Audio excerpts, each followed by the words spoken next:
欢迎收看神秘文怪事。大家好，我是团长，没有订阅的朋友请按下订阅按钮，谢谢大家。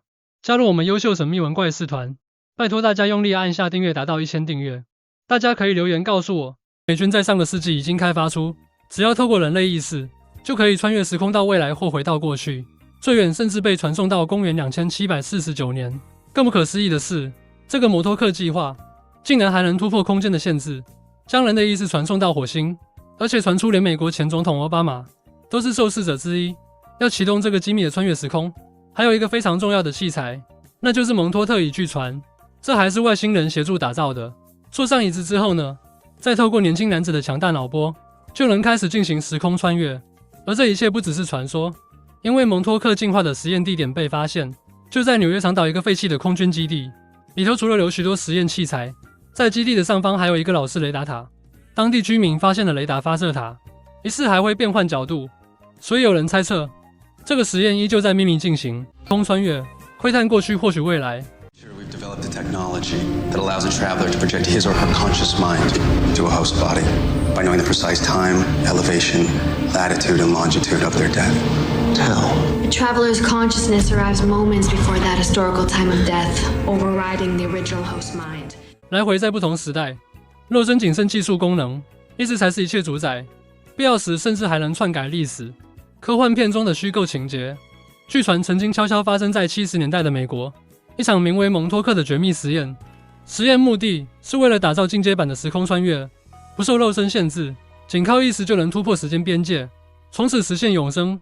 这个计划的主要内容就是研究人类大脑的潜能，从而了解大脑尚未开发的领域，进一步拓展到人脑意识的控制，实现操纵人类的恐怖结果。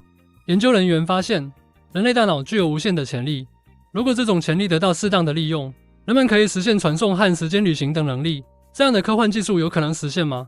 据传这个蒙托克计划就真的曾经将人类意识成功传送到无比遥远的未来，甚至一窥现代人难以想象的惊人高科技，现在已经是600年后的事了。城市很大，这些城市很美丽，它们有圆形的基地城市，就像我们一直拥有它们一样，但它们也有一些漂浮的城市，因反重力技术而形成的漂浮城市已足够完善，它们可以漂浮整个城市。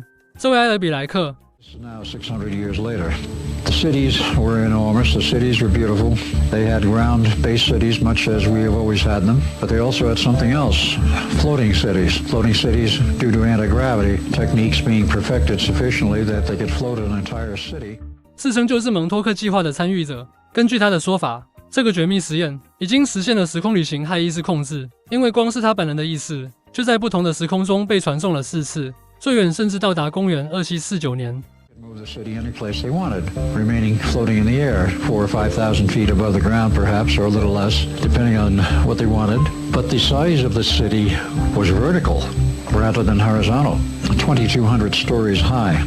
That's about 2.5 miles. 除了能突破时间限制，传闻蒙托克计划甚至曾将人类的意识脱离地球表面，成功送上火星。这份意识探索火星的名单，甚至还包括美国前总统奥巴马。根据自称参与计划的人员表示，军方透过意识传输，先一步得知奥巴马是未来的美国总统，因此让当年还在念大学的奥巴马化名为巴里索托罗，加入了这场火星意识传送。更让人匪夷所思的是，奥巴马当选总统之后，竟也没有直接否认自己曾参与了蒙托克实验，这也让外界更加怀疑，难不成意识穿越均有其事？而美国军方又是怎么做到的？可是如果要将大脑的功能发挥到淋漓尽致的话，就必须要增强大脑的脑波。于是，在小灰人的帮助下，建造了一张名为蒙托克的椅子。这个椅子可以放大坐在座位上人的思想。举例来说，如果座位上的人想注一罐可乐，经由椅子放大脑波后，就真的可以平白无故生出可乐。原来计划中有一张神秘的蒙托克椅子，据传由地位更高等的未知文明协助打造，运用量子力学原理放大心智的能力，以便读取座椅主人的想法，凭空造物，甚至能蓄积启动意识传输的能量。Montauk chair is described as a chair similar to a dentist's chair. It is located in a small chamber with many different devices.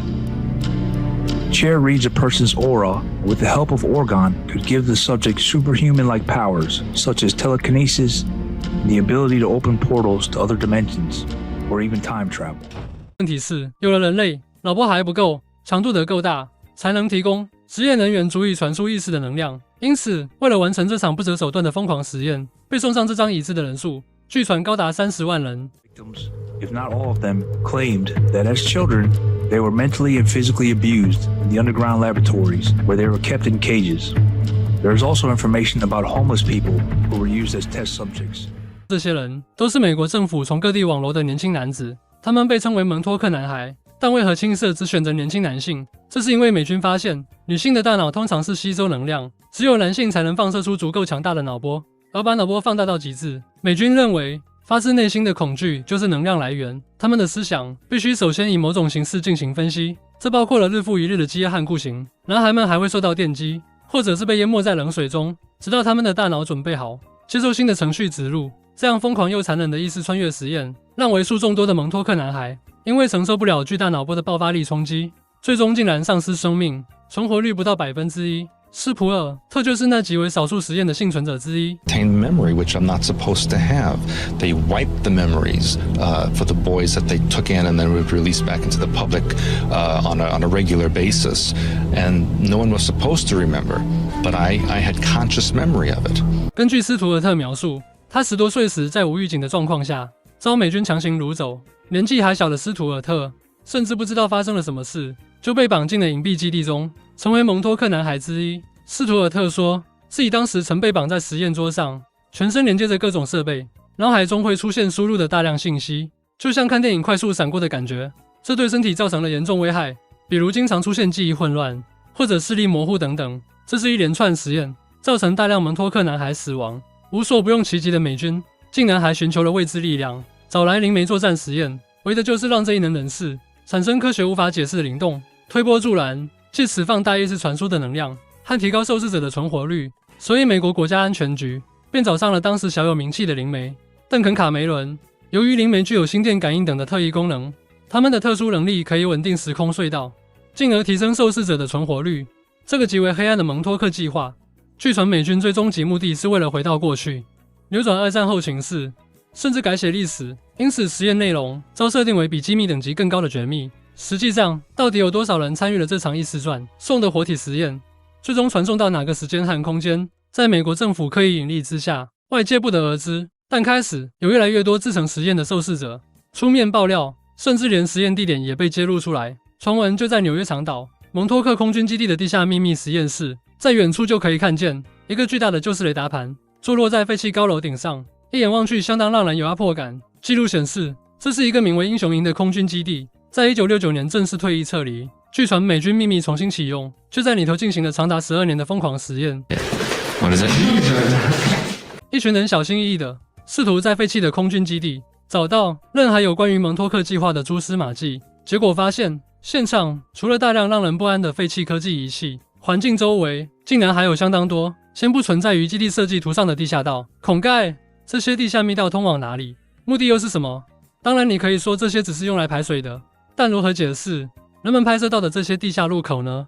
有一次几位地理学家利用成像设备来基地探测，他们认为他们证明了一座巨大的混凝土建筑基地被埋在了20英尺之下。还有一位城市探索者称，发现了上世纪80年代末的收据，上面显示蒙托克基地每周花在食物上的钱超过8万美元。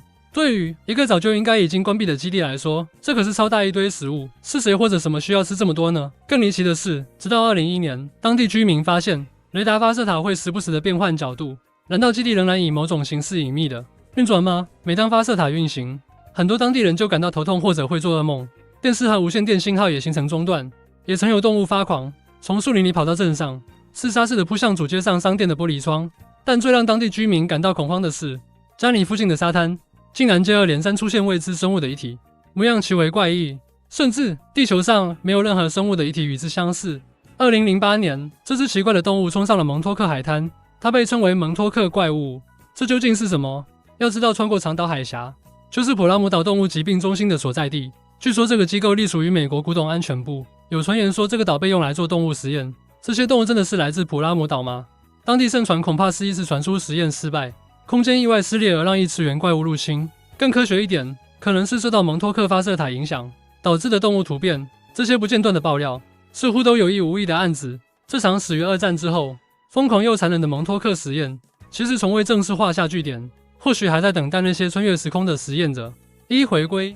希望您会喜欢今天主题，也欢迎在下方留言分享你对这些的看法。大家帮我按赞、订阅、开小铃铛，谢谢。感谢收看，下次再见。